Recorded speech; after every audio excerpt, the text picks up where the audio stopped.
Street ফুডে ডিমের টেবিলটা কিন্তু অনেক জনপ্রিয়, আর এই ডিমের টেবিল বানাতে যে এত সহজ আপনারা ভিডিওটা না দেখলে বিশ্বাসই করবেন না।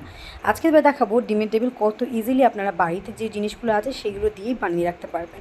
রোজকার ঝামেলা ছাড়াই আপনারা একদিন বানিয়ে ফ্রিজে স্টোর করে রাখতে পারবেন, চাইলে রোজই খেতে পারবেন, যখনই মন চাইবে তখন বার করে এটা শুধু ভেজে খেলেই হবে।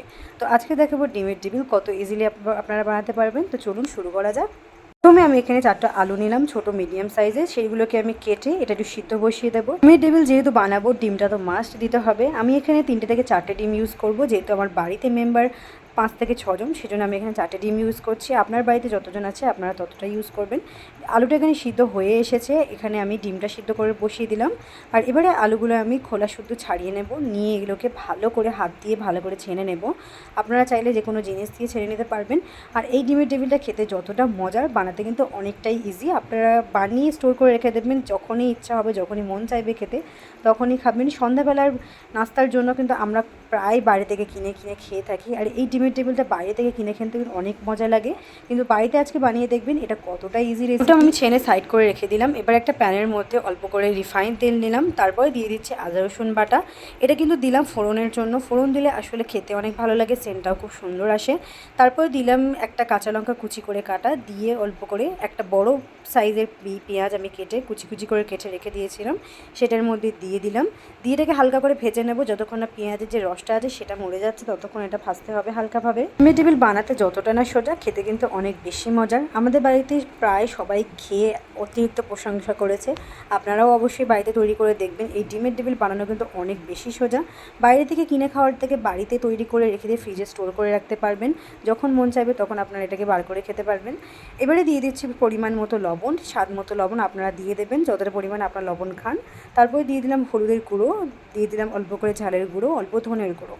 এগুলোকে আমি হাফ টেবিল স্পুন করে দিয়েছি, আর অল্প দিয়ে দিলাম জিরের গুঁড়ো, দিয়ে এটাকে ভালো করে মিক্স করে নেব। এটাকে হালকা করে মিডিয়াম হিটে ভাজতে হবে, যতক্ষণ না পেঁয়াজের যে রসটা আছে সেটা প্রপারলি হয়ে যাচ্ছে আর পেঁয়াজটা নরম বা সফট হয়ে আসছে ততক্ষণ রাখতে হবে। পেঁয়াজটা সফট হয়ে গেলে এর মধ্যে আলু যেটা ছেনে রেখে দিয়েছিলাম সেটার মধ্যে দিয়ে দিলাম, দিয়ে এটাকে ভালো করে মিক্স করে নিতে হবে। আর ফ্লেমটা কিন্তু মিডিয়াম টু হাই রাখতে হবে, বেশি কিন্তু হাই রাখলে পুড়ে যেতে পারে, একটু খেয়াল রেখে করবেন। এভাবে আমি সব আলুগুলো এর মধ্যে দিয়ে অ্যাড করে দিয়ে ভালো করে মিক্স করে নিচ্ছি। এছাড়া আদারওয়াইজ আর কিছুই লাগবে না। ডিমের টেবিল বানানো কিন্তু অনেকটাই সহজ, আপনারা কিন্তু অবশ্যই বাড়িতে বানাবেন। আর ভিডিওটা পুরোপুরি দেখবেন স্কিপ না করে। ভিডিও যদি ভালো লাগে অবশ্যই কমেন্ট সেকশানে জানাবেন, আর অবশ্যই সাবস্ক্রাইব করতে ভুলবেন না। এখানে ভালো করে মেশানো হয়ে গেলে আমি একটু কুচি কুচি করে কেটে রাখা ফ্রেশ ধনেপাতা দিয়ে দিলাম, দিয়ে ভালো করে এর মধ্যে মিক্স করে নেব। ফ্রেশ ধনেপাতা দেওয়ার জন্য কিন্তু খুব সুন্দর একটা গন্ধ আসে, আর ধনেপাতার সেন্ট আমার প্রথম থেকেই ভালো লাগে, আমি সব জিনিসে একটু একটু ধনেপাতা দিয়ে থাকি। ডিমের টেবিলের জন্য কিন্তু ধনেপাতা অবশ্যই ইউজ করবেন, খেতে কিন্তু অনেক বেশি মজার হবে। আলুটা এখানে মাখানো হয়ে গেলে আমি একটু ঠান্ডা হতে রেখে দেবো সাইড করে, কারণ এটা কিন্তু ঠান্ডা হতে হবে, কারণ আমরা হাত দিয়ে যেহেতু ডিমের টেবিলটা বানাবো সেজন্য একটু একটু হালকা তেলে ভেজে এটা সাইড করে রেখে দিতে হবে। আর এদিকে আমার ডিমটা কিন্তু অলরেডি সিদ্ধও হয়ে এসেছে, আর এখানে আলুটাও প্রপারলি হয়ে এসেছে। আর এখানে মোটামুটি 8টা থেকে 9টা ডিমের টেবিল হবে। আর শেষ মুহূর্তে আমি দিয়ে দিচ্ছি একটু গরম মশলার গুঁড়ো। গরম মশলার গুঁড়ো ছাড়া কিন্তু ডিমের টেবিল একদমই মজা লাগে না।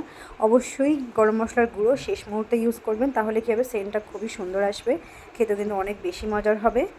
এখানে মাখানো হয়ে গিয়েছে, আর কিছুই এখানে দিতে হবে না। এবার এটাকে সাইড করে আমি রেখে দেবো, দিয়ে আমি আলুটা ঠান্ডা হতে কিছুক্ষণ রেখে দেবো, যাতে আলুটা প্রপারলি ঠান্ডা হয়ে যায়, রুম টেম্পারেচারে হয়ে যায়। এবারে যে ডিমগুলো সিদ্ধ হয়ে গিয়েছিলো সেগুলো আমি ভালো করে খোসা ছাড়িয়ে নিচ্ছি। ডিমটা প্রপারলি আমি 5 থেকে 6 মিনিটের মতো সিদ্ধ করেছি, যাতে ডিমটা প্রপারলি সিদ্ধ হয়ে যায়। ডিমটা এবারে খোসা ছাড়িয়ে নিয়ে আমি মাঝখান থেকে দুভাগ করে নেব। ডিমের টেবিল দুভাগ করে নিলে খেতে কিন্তু বেশ মজার লাগে। ডিমের টেবিলে কিন্তু ওপরে ক্রিস্পিনেস যেটা থাকে সেটা বানাবো। আমি একটা নেড়ো নিয়েছি, বা আপনারা যে কোনো ধরনের পেস্ট নিয়ে গুঁড়ো করে নিতে পারবেন। আমি নেড়ো যেহেতু বাড়িতে ছিল সেজন্য নেড়োটা আমি মিক্সিতে দিয়ে ভালো করে গুঁড়ো করে নিয়েছি। এটা কিন্তু ব্রেড ক্রাম্বসও বলে, আপনারা যদি জানেন তো অবশ্যই ব্রেড ক্রাম্বস বাইরে থেকে কিনে নিতে পারবেন খুব শুকনো। কিন্তু যদি বাড়িতে না থাকে তাহলে কি করবেন, বড় প্যাকেটের 1 প্যাকেট আপনারা টোস্ট নিয়ে ভালো করে মিক্সিতে দিয়ে গ্রাইন্ড করে নেবেন, তাহলে কিন্তু আপনার ব্রেড ক্রাম্বস রেডি হয়ে যাবে। এবারে আমি একটা ডিম ভালো করে ফেটে নিয়ে বাটিতে গুলে রেখে দিলাম, দিয়ে আমি অল্প অল্প করে আলুর পুর নেব, নিয়ে এর মধ্যে যে হাফ কেটে রাখা যে ডিমটা ছিল সেটা এর মধ্যে দিয়ে দেবো, দিয়ে প্রপারলি ডিমটা কিন্তু কভার করে নিতে হবে। এভাবে হালকা হালকা আস্তে আস্তে হাত দিয়ে ভালো করে এভাবে করবেন, যাতে ডিমটা ভেতরে পুরোপুরি চলে যায় আর বাইরে থেকে দেখতে না পায়। তো এভাবে আমি দিয়ে অল্প অল্প করে আলু দিয়ে এভাবে হাত দিয়ে আস্তে আস্তে চেপে চেপে এভাবে গোল একটা শেপ দিয়ে দেবো। এই যে দেখুন আমি হাত দিয়ে কত সুন্দরভাবে শেপ দিচ্ছি, ডিমটা যাতে দেখা না যায়। আর ব্রেড ক্রামস তৈরি করাটা আমি অবশ্যই আপনাদের সাথে শেয়ার করে দিলাম। ব্রেড ক্রামস যদি বাড়িতে না থাকে অবশ্যইভাবে তৈরি করবেন। আর ডিমটা আমি প্রপারলি এর মধ্যে দিয়ে ভালো করে শেপ, একটা গোল শেপ করে দিলাম। এই যে দেখুন কত সুন্দর একটা শেপ এসছে। এবারে যে ডিমটা গুলে রেখেছিলাম এর মধ্যে দিয়ে দেবো, দিয়ে এটাকে ভালো ডিমের সাথে মিক্স করে নেব। এটা দেওয়ার কারণে আপনার যে ওপরের যে লেয়ারটা হয়, দোকানে যে ওপরের লেয়ারটা ক্রিস্পিনেস হয়, সেটা কিন্তু খুব সুন্দর হবে। এভাবে দিয়ে আমি ব্রেড ক্রামসের মধ্যে দিয়ে দিলাম, দিয়ে এটাকে কভার করে নেব। নিয়ে ঠিক এভাবেই কিন্তু আর যেগুলো আছে সেগুলো আমি ঠিক এই একই রকম প্রসেসে করব। এই যে দেখুন কত সুন্দর লাগছে দেখতে, তাই না? চলুন আরও যেগুলো আছে সেগুলো বানিয়ে ফেলি। আমি আরেকটা পুর নিলাম, নিয়ে এর মধ্যে এভাবেই ডিমটা দিয়ে দিচ্ছি। আপনারা ঠিক এভাবেই করবেন, তাহলে কি হবে, খুব সহজভাবেই হয়ে যাবে। এভাবে হাত দিয়ে হালকা হালকা প্রেস করে এভাবে ডিমটাকে প্রপারলি কভার করে নিতে হবে। এই যে দেখুন। আর আরেকটা জিনিস করতে পারেন, যখন আপনারা ডিমের টেবিল বানাবেন তখন কিন্তু যে কটা ডিম থাকবে সে কটা আলু ভাগ ভাগ করে নেবেন, নিয়ে করবেন, তাহলে খুব সহজভাবে হয়ে যাবে। এই যে দেখুন হয়ে গিয়েছে আমার, হাত দিয়ে হালকা হাত দিয়ে করে নিতে হবে। আর ডিমের টেবিল যখন বানাবেন তখন একটু হাতে তেল গ্রিজ করে নেবেন, হাতে তেল করে নেবেন, তাহলে কি হবে, আলুটা আপনার হাতে লেগেও যাবে না আর খুব সহজভাবে একটু শেপ চলে আসবে। এভাবে আমি ডিমে দিয়ে ব্রেড ক্রামসে ভালোভাবে দিয়ে দিলাম, দিয়ে এটাকে কভার করে দিলাম। সবগুলোকে একসাথে করে নেওয়ার পরেই আমি দেখাবো যে আসলে দেখতে কেমন হয়েছে। আর এই ব্রেড ক্রামস দেওয়ার জন্য কিন্তু খুবই ক্রিস্পি হয়, বাইরে থেকে খুব সুন্দরভাবে ক্রিস্পিনেসটা হয়, যেভাবে দোকানে হয় তার থেকেও বেশি বেটার হবে। আপনারা বাড়িতে অবশ্যই তৈরি করবেন। এই যে দেখুন আমি ঠিক এভাবে এতগুলো বানিয়ে নিয়েছি। আমি যেহেতু 4টে ডিম ইউজ করেছি সেজন্য এখানে 8 পিস হয়েছে আমার, হাফ হাফ করে ডিম দিয়ে আমি 8 পিস বানিয়েছি এখানে। এগুলোকে নিয়ে আপনারা যদি ফ্রিজে স্টোর করে রাখেন অনেক দিন ধরে এটা স্টোর করে রাখতে পারবেন, আর যখন মন চাইবে তখন কিন্তু খেতে পারবেন। আমি যেহেতু সদ্য বানিয়েছি আমি 5 মিনিটের জন্য একটু রেস্টে রেখে দিয়েছিলাম। এই যে দেখুন কত সুন্দর একটা শেপ এসেছে। 5 মিনিটের জন্য রেস্টে রেখে দিয়ে এবার এটা আমি মিডিয়াম টু হাই ফ্লেমে একটু ভেজে নেব, লাল করে ক্রিস্পি করে ভেজে নেব। আর আজকে ভিডিওটা কেমন লেগেছে অবশ্যই আমাকে জানাবেন। আর তেলটাও কিন্তু মিডিয়াম টু হাই রাখবেন, বেশি মিডিয়ামে রাখবেন না, বেশি হাই থাকবে না, তাহলে কী হবে, ওপর লেয়ারটা পুড়ে যাবে, ভিতরভাবে কিছুই হবে না। তো এভাবে দিয়ে আমি এটা একটু ভাজবো, হাত পুরো গোল্ডেন ব্রাউন পর্যন্ত হওয়া পর্যন্ত এটাকে ভালো করে ক্রিস্পি করে ভেজে নেব। আর বাইরে থেকে কিনে খাওয়ার থেকে বাড়িতে অবশ্যই তৈরি করে, বাড়ির জিনিস সবসময় হেলদি হয়। এটা বাচ্চা থেকে শুরু করে বড় সবারই কম বেশি পছন্দের। আমরা বাইরে গেলে কিন্তু এগুলোকে কিনে খাই, খুব শখ করে এগুলো কিনে খাই। তো এটা কিন্তু বাড়িতে বানিয়ে ফ্রিজে স্টোর করে রাখবেন, যখন মন চাইবে তখন খেতে পারবেন। এটা করাও কিন্তু খুবই ইজি, খুব একটা জিনিসপত্র লাগে না, বাড়িতে সবারই কম বেশি এই জিনিসগুলো থাকে যেগুলো দিয়ে আজকে আমি বানিয়ে দেখালাম। তো অবশ্যই আপনারা বাড়িতে তৈরি করবেন আর আমাকে জানাবেন কেমন হয়েছে। আর ভিডিওটা যদি ভালো লাগে অবশ্যই কমেন্ট সেকশানে জানাবেন, আর বাড়িতে অবশ্যই তৈরি করবেন। এই যে দেখুন তেলের মধ্যে দিয়ে দিয়েছি, এটা কিন্তু প্রায় লাল হয়ে এসেছে। আমি এখানে 4টে করে ভেজে নেব, যেহেতু ছোটো কড়া সেজন্য আমি 4টে করে হাফ হাফ করে এখানে ভেজে নেব, যেহেতু 8টা করবো সেজন্য আমার 2টো টানে হয়ে যাবে। আর এই যে দেখুন প্রপারলি লাল হয়ে এসেছে, কত সুন্দর লাগছে দেখতে। আর ডিমের টেবিল কিন্তু সেকেন্ডবার ভাজবেন না, তাহলে তেল চিপচিপা হয়ে যাবে। যেটাই করবেন একবারই ভেজে নেবেন। আমার ডিমের টেবিল কমপ্লিট। এই যে দেখুন কত সুন্দর একটা কালার এসে, গোল্ডেন ব্রাউন কালার এসেছে। এটাকে আরেকটু ভেজে নেবো যতক্ষণ না ক্রিস্পি হয়ে যাচ্ছে।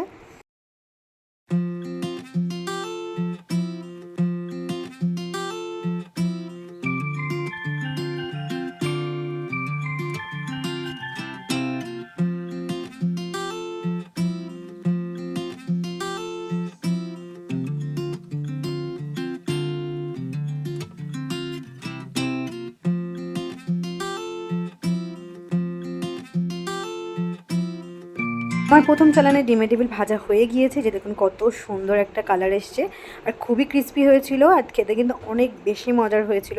আপনার বাড়িতে অবশ্যই বানাবেন। এবারে আমি সেকেন্ড টাইমে যে 4টে ছিল সেটা এবারে হালকা আছে আমি ভেজে নেব, এইভাবে ঠিক গোল্ডেন ব্রাউন করে কিন্তু আমি এগুলোকেও ভেজে নেব। আর ভিডিওটা আজকে এই পর্যন্ত। যদি ভিডিও ভালো লাগে অবশ্যই কমেন্ট সেকশানে জানাবেন। আর আমার প্রিভিয়াস ভিডিওতে অনেক রকম আমের রেসিপি দেওয়া রয়েছে, সেগুলো একবার চেক আউট করে আসতে পারেন। ততক্ষণ ভালো থাকবেন, সুস্থ থাকবেন, আর অবশ্যই বাড়িতে তৈরি করবেন আর আমাকে জানাবেন কেমন হয়েছে। আপনাদের রিপ্লাই দিতে আমার অনেক বেশি মজার লাগে, অনেক বেশি ভালো লাগে। আপনারা যখন রিপ্লাই করেন, আমাকে মেসেজ করেন, তখন আমি খুব খুশি হই। যারা আমার চ্যানেলে আজকে নতুন তারা অবশ্যই সাবস্ক্রাইব করবেন নতুন নতুন রেসিপি দেখার জন্য। আর ডিমের টেবিলটা ভেঙে আমি দেখাচ্ছি যে ভিতর থেকে আসলে কেমন লাগছে দেখতে। এই যে দেখুন কতটাই ইয়ামি লাগছে দেখতে, খেতে কিন্তু অনেক বেশি মজার হয়েছিল। দেখা হবে নতুন কোনো ভিডিও, ততক্ষণ ভালো থাকবেন, আল্লাহ হাফেজ।